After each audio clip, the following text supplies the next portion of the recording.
Nobody plans to become an alcoholic. Nobody wakes up and says, "Today, I'll destroy my life." But pressure has a way of pushing good men into dark corners. This is the story of a young African man who didn't lose his life to alcohol, but almost lost everything else. Let me tell you about Brian. Brian was not lazy. He was not reckless. He was not weak. Brian was just tired. He was tired of waking up before the sun had even thought about painting the sky, tired of squeezing his body into crowded matadis, those metal boxers on wheels where bodies are pressed together so tightly you can feel a stranger's heartbeat. The air inside was always thick, a mixture of sweat, cheap perfume, and a heavy, unspoken silence. He was tired of a job that felt like a hamster wheel, a job that paid just enough to survive, but never, ever enough to truly breathe. Every single month, the story replayed itself like a broken record. The salary would arrive, a brief moment of hope in his bank account, but then reality would come knocking. Rent, the landlord's hand, would take its massive share without asking. Transport, the daily journey back and forth, would eat another significant bite. Food prices seemed to be in a constant race with the sun, rising higher and higher each day. The electricity tokens, those precious units of light and power, would vanish faster than hope on a Monday morning. And before Brian could even fully process what had happened, before he could plan or save or dream, the money was gone. His account was empty, a stark reminder of the cycle he was trapped in. At work, the pressure was relentless. It was a constant, suffocating weight on his shoulders. The air was filled with thinly veiled threats, disguised as advice. "Be grateful you have a job," his manager would say, a reminder of the millions who had nothing. "Others are unemployed. You know," they'd add, sharpening the edge of his gratitude with fear. "Do more with less," was the constant mantra, a demand to squeeze blood from a stone. There was no talk of a promotion, no sign of his hard work being recognized. There was no appreciation, not even a simple thank you. There were only deadlines, each one tighter than the last. Mistakes were not opportunities for learning. They were shouted across the open office, public spectacles of shame. His supervisors seemed to have forgotten that Brian was a human being, with limits, with feelings, with a soul. By the time he finally clocked out each evening, his chest felt heavy. It wasn't a physical sickness, not a cough or a fever. It was a deep, bone-crushing heaviness, the weight of a world that demanded everything and gave back just enough to keep him coming back for more. At first, it wasn't even about the alcohol. It was just one drink, a single, cheap bottle of beer from the local kiosk, something cold to calm the roaring noise inside his head. It was a temporary fix, a small tool to make the stress a little quieter, to push the anxiety into a corner for just a little while. That one bottle, meant to be an exception, soon became a habit. One bottle turned into two. Two turned into a new rule. Just until I feel okay. And for those few precious hours, lost in the hazy warmth of the alcohol, Brian felt normal again. The weight on his chest would lift, the voices of his supervisors would fade, and for a fleeting moment, he could almost believe that everything was going to be all right. But home wasn't the sanctuary it was supposed to be. Home wasn't a place of peace. Home had its own battles, its own quiet, simmering wars. His wife, Aisha, was changing. It wasn't a sudden transformation. It was a slow, subtle erosion of the woman he had married. She wasn't becoming evil or malicious.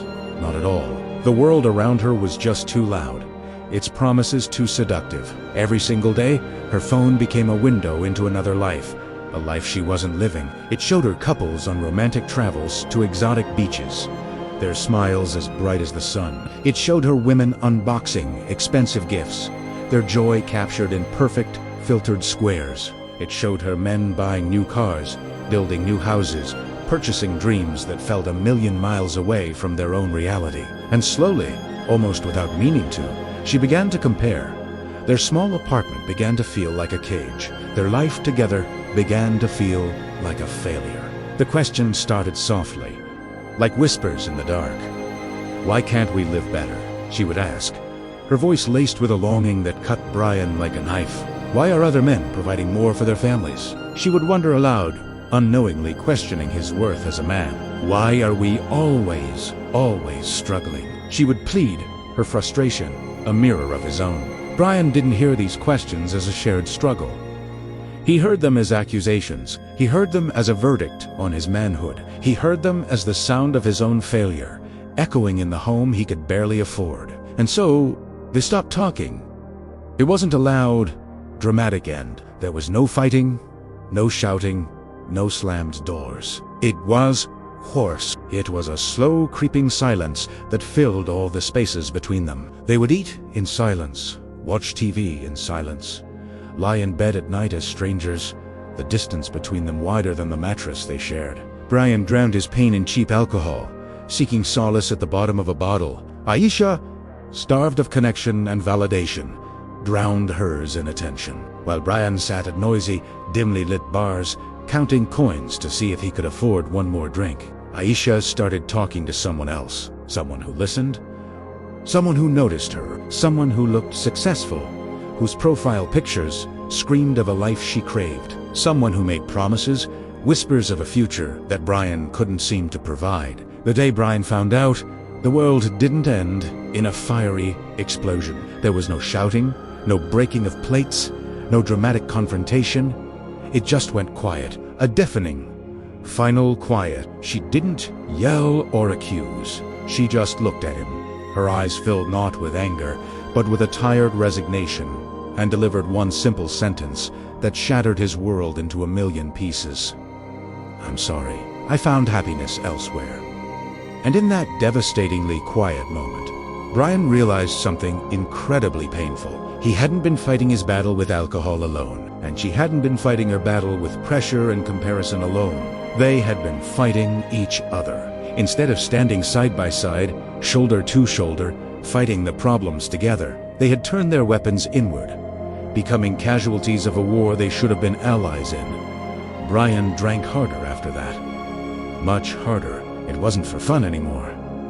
It wasn't to find peace or to quiet the noise. It was to forget. He drank to erase the memory of her words, to numb the gaping hole she had left in his life, to silence the voice in his head that screamed failure, until one lonely night, sitting alone in his empty apartment with an empty bottle for company, the silence was broken by a question from deep within his own soul.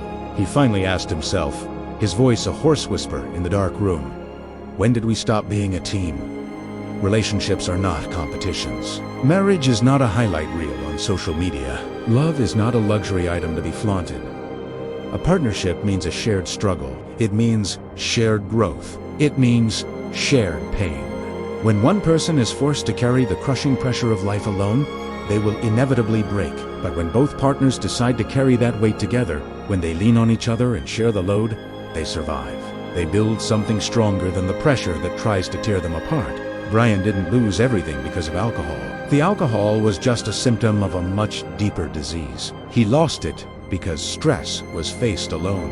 He lost it because expectations were unspoken, allowed to fester in the silence. He lost it because the very foundation of their partnership was forgotten.